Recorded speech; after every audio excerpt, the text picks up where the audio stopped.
So, you thought Paris would be all sparkly lights and dreamy croissants, huh? Think again. Let's see if you can survive your first day without becoming a total tourist disaster.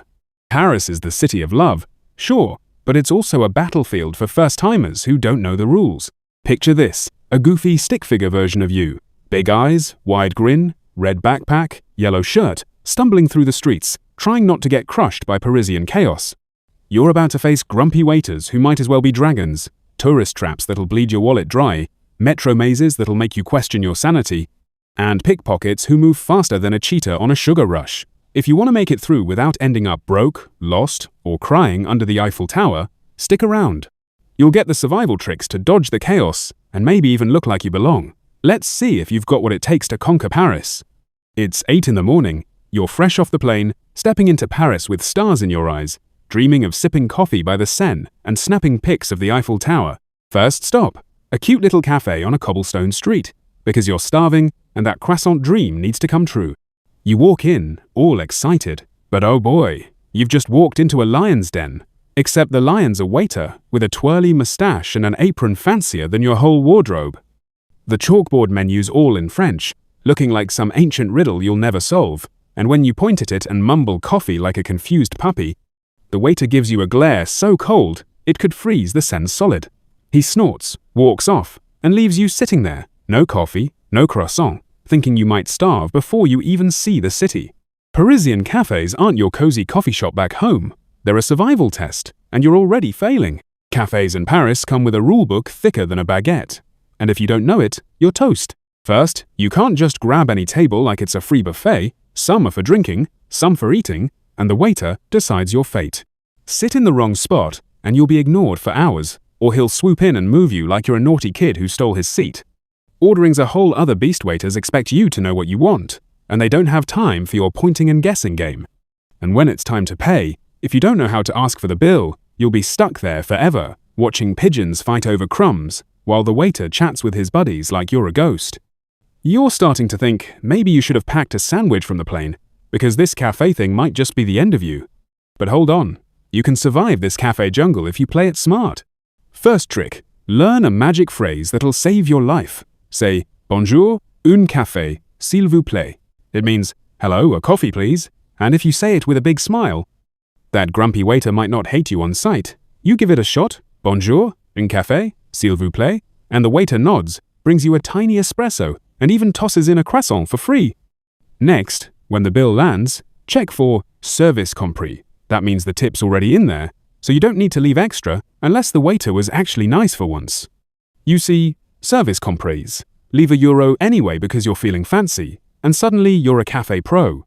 Last tip, don't rush. Parisians love to chill at cafes, so sip that coffee slowly, watch the street, and pretend you're in a French movie. You sit there nibbling your croissant, watching old guys play chess on the sidewalk, and for the first time, you're feeling like you might just survive this city. Cafe challenge down, time to move on. It's mid-morning now, and you're ready to play tourist and see some famous Paris stuff. You've got a list longer than the Eiffel Tower, Louvre, Notre Dame, Arc de Triomphe, and a million other spots you saw on Instagram. You pick the Louvre first, because who doesn't want to see the Mona Lisa? But when you get there, the line's so long it looks like it wraps around the whole planet, and the ticket price is €17, makes your wallet scream louder than a tiger on the hunt. You're standing there, sweating, thinking you'll waste your whole day in this line and blow your budget on one museum. Paris has so many things to see. It's like a giant shark tank, and you're the clueless fish trying to swim through without getting eaten alive. Trying to see everything in Paris is like trying to outrun a lion. It's not going to happen, and you'll just end up broke and exhausted. If you go for every famous spot, you'll spend your whole day in lines, your money on overpriced tickets, and you'll be too tired to enjoy the little things, like eating a crepe by the river or watching street artists in Montmartre. Some places aren't even worth it if they're not your vibe. Like, if you don't care about art, the Louvre might just feel like a big, crowded building full of people taking selfies with a tiny painting. You're starting to panic, thinking you'll never see Paris the way you dreamed, and maybe you should just give up and nap in the grass like a defeated Komodo dragon. Here's how to survive the sightseeing chaos without losing your mind or your money. First, pick just 1 or 2 spots that really get you excited.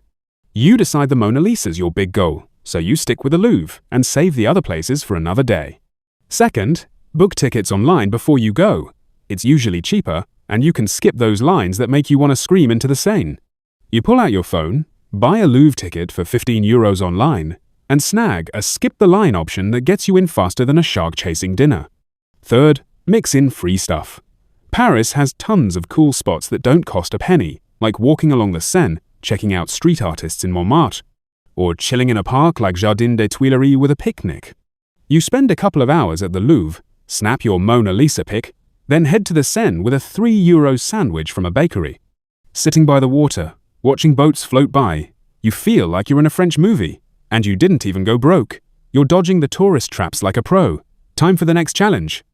It's afternoon now, and you need to get to Montmartre to see the pretty views and maybe eat a crepe.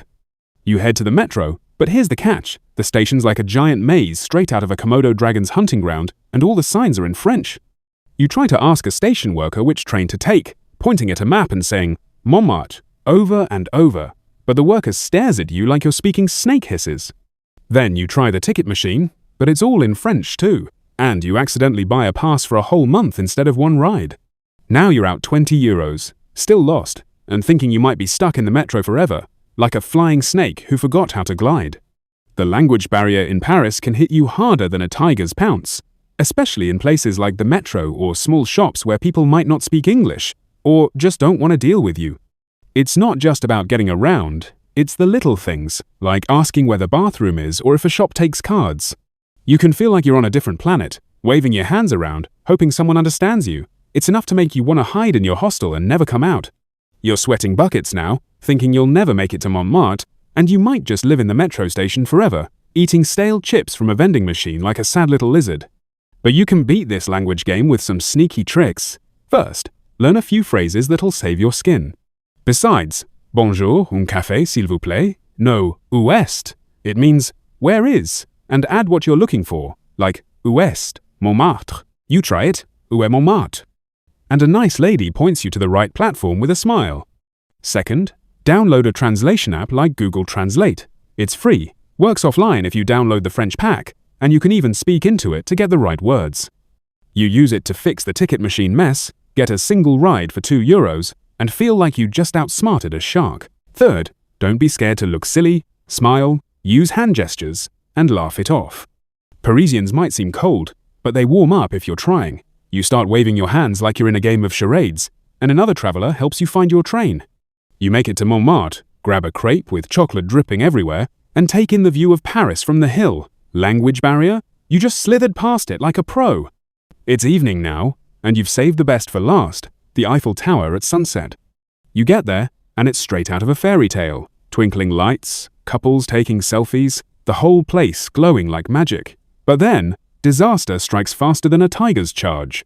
Someone bumps into you in the crowd, and when you check your pocket, your phone's gone. A pickpocket swiped it faster than a Komodo dragon smelling blood. Your heart sinks, and you're freaking out under the Eiffel Tower, thinking your whole trip is ruined. Surrounded by happy people, you feel like the unluckiest traveler in Paris, and you're ready to cry right there on the spot. Pickpockets in Paris are like sharks in the water, especially in busy spots like the Eiffel Tower, the metro, or crowded streets like the Champs-Élysées. They're ninjas. They bump into you, distract you with a fake question, or work in teams to grab your stuff before you even blink. It can turn your dream trip into a nightmare faster than you can say croissant, leaving you trying to figure out how to call your bank or replace your phone in a city where you don't even speak the language. You're thinking about all the pics on your phone, your Maps app, and how you'll get back to your hostel without it. It's the lowest point of your day, and Paris might just have won this round. But you can still fight back and save your trip. First, use a money belt or a hidden pouch under your clothes for your important stuff, phone, cards, cash. You didn't have one, but you learn your lesson and decide to get one for tomorrow. Second, keep your bag in front of you, not on your back, especially in crowds. You had your backpack on your back, which made it easy for the thief, but you switch it to the front for the rest of the night. Third, stay alert. Don't get so caught up in the magic that you forget where you are. You start watching the crowd, notice a sketchy guy eyeing someone else's bag, and warn them with a quick shout. The person thanks you, and you feel like you just fought off a lion, even if you didn't get your phone back.